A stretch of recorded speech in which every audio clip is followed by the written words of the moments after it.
Mawande, we know, of course, that the brunt of the storm was unleashed on the parts like Amanzimtoti, south of Durban. Good morning to you, Praten, and you have rightfully said so. That has been the case.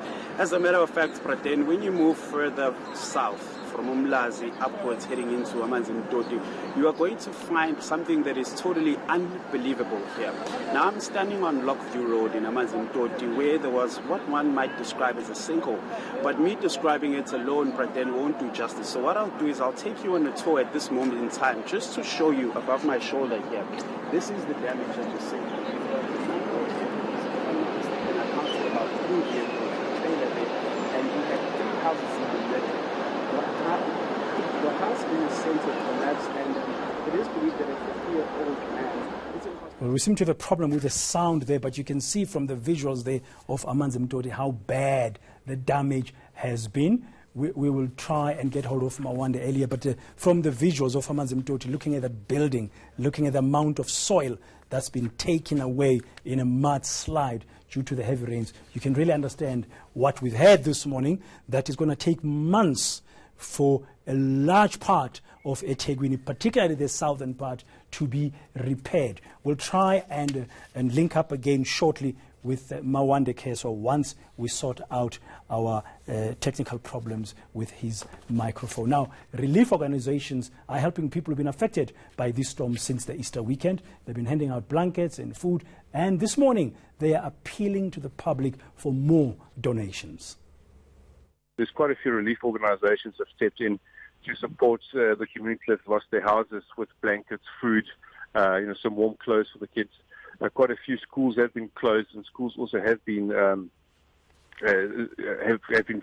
severely damaged. Classrooms have been completely washed away with mudslides, especially within the Chatsworth and the Newlands area. So there is starting to relief programs to be set into place from local council to assist with these today. Heavy rains have also wreaked havoc in the Eastern Cape. A 12-year-old child has drowned in Mount Frere. In Port St. John's, the army has now been deployed to assist with rescue efforts there, and residents have been evacuated from their homes. The local mayor says more help is needed as the situation is worsening. The damage is extensive because you can see with the numbers that are in the town hall. For example, yesterday, 280 people were housed there, were given food, and you were talking about 108 families involved. So it's quite a big number, and it increased as the day goes by. So we need support, because you will find that most people have lost almost everything, because there are school kids here who have lost their uniforms, there are people who have lost their furniture, their clothing and everything. So the damage is quite extensive. So this is an informal settlement area, and which has a lot of problems, because you'll find a lot of people in one household. So it's quite extensive. Okay, let's go back to Amanzimtoti now, where we're joined once again by my colleague Mawande Keso. Mawande Keso, it looks like we've sorted out our sound problems a short while ago. Amanzimtoti, south of Durban, one of those areas that really got lashed by the storm, and a lot of damage done there, as we can see from the position where you're standing. Yes, Praten, that is the case. As I was speaking to you earlier, just showing you the extent of the damage. The damage here alone is already in the regions of a couple of millions, Praten. And the Cocta Minister did alert to the fact that the damage is in that range already, but this further compounds that issue. I understand as well that government officials have arrived, and we will get a chance to speak to them. Now, Praten, just to give you a bit of more information, I had spoken to some of the community members there, and they said to me this is the second time an incident of this nature has occurred in 10 years. I even spoke to one of the homeowners here, the owner of the house to my right, who was not around at that time. However, I will take a chance or a moment right now to speak to him. If I may just ask for Mr. Da Silva to come through so that we can speak to him.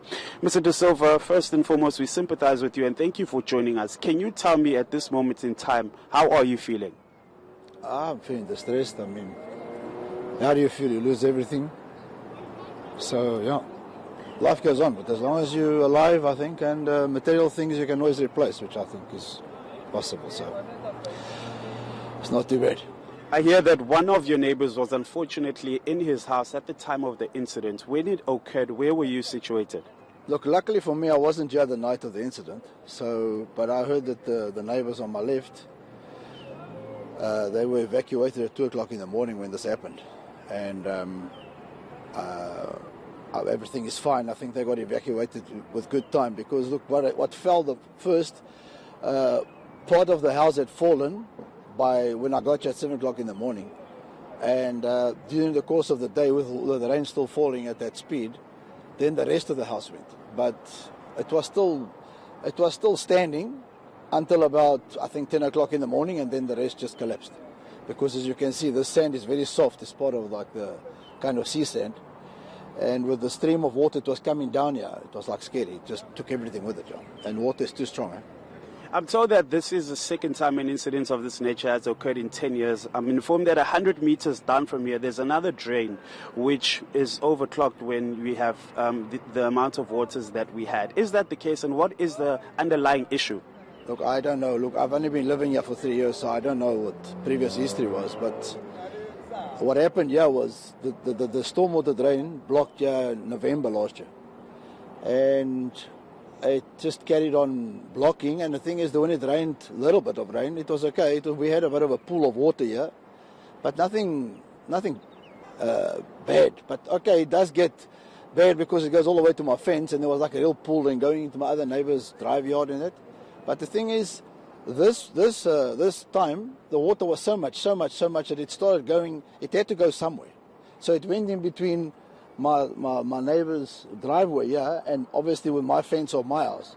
And it made a stream, and as soon as it made that stream, it opened up a hole, and it just let go, and everything went down it made a river. It actually made a river. That's what it did. And that's why everything went with it, because the water had to go somewhere, unfortunately. So, yeah. Look, the authorities had been here, I think 2 weeks prior to this, and they were looking for the drain pipes and that, but look, it's not effort. They looked and they saw there's too much trouble. They looked and they drove away.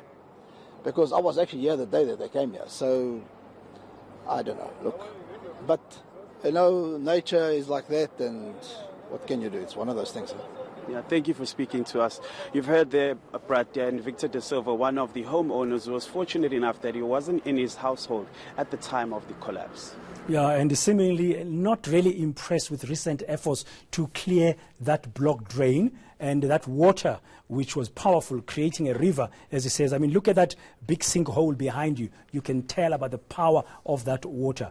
Do you know, Mawande, who's arrived here? Because we saw some blue lights behind you when we crossed live to you just now, some local authorities. Do you have an idea who it might be?